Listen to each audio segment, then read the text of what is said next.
আপু সবাইকে আশা করি আপনারা সবাই ভালো আছেন। আমার অনেক দিনের ইচ্ছা ছিল।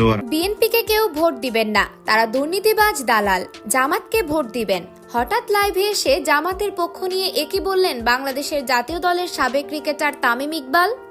দর্শক, এবারের নির্বাচনে ক্ষমতাচ্যুত আওয়ামী লীগের অনুপস্থিতিতে বিএনপির জয় সহজ হতে পারে এমন একটা ধারণা ছিল প্রথম দিকে, কিন্তু যতদিন গড়াচ্ছে নানামুখী চ্যালেঞ্জ তৈরি হচ্ছে দলটির সামনে।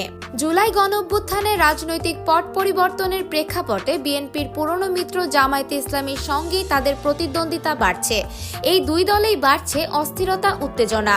রাজনৈতিক বিশ্লেষকরা মনে করছেন নির্বাচনী প্রচারণায় দল দুটির শীর্ষ নেতৃত্বের কথায়ও প্রকাশ পাচ্ছে সেই অস্থিরতা। তারা জড়িয়ে পড়ছেন বাকযুদ্ধে, কখনো কখনো বিতর্কের জন্ম দিচ্ছেন।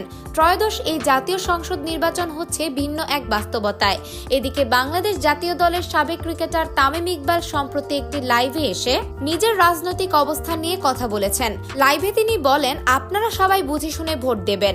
যোগ্য মানুষকে দেখে শুনে ভোট দেওয়াই সবচেয়ে গুরুত্বপূর্ণ, কারণ যোগ্য লোক ছাড়া ভোট দিলে দেশের কোনো উপকার হয় না। তিনি আরো বলেন, বর্তমান রাজনৈতিক পরিস্থিতি পর্যবেক্ষণ করে তিনি কিছু দল নিয়ে হতাশ, বিশেষ করে বিএনপির সাম্প্রতিক কর্মকাণ্ড নিয়ে অসন্তোষ প্রকাশ করে তামিম ইকবাল জানান, তার মতে বিকল্প হিসেবে জামায়াতের দিকেও ভোটাররা নজর দিতে পারেন। তো দর্শক, 12 তারিখ সারাদিন আপনি কাকে সমর্থন করবেন, বিএনপিকে নাকি জামায়াতকে? আমি জানি না আপনার সিদ্ধান্ত কি, তবে আপনার নিজস্ব মূল্যবোধ আর মতামত অনুযায়ী ভিডিওর কমেন্ট বক্সে অবশ্যই জানাবেন। ধন্যবাদ।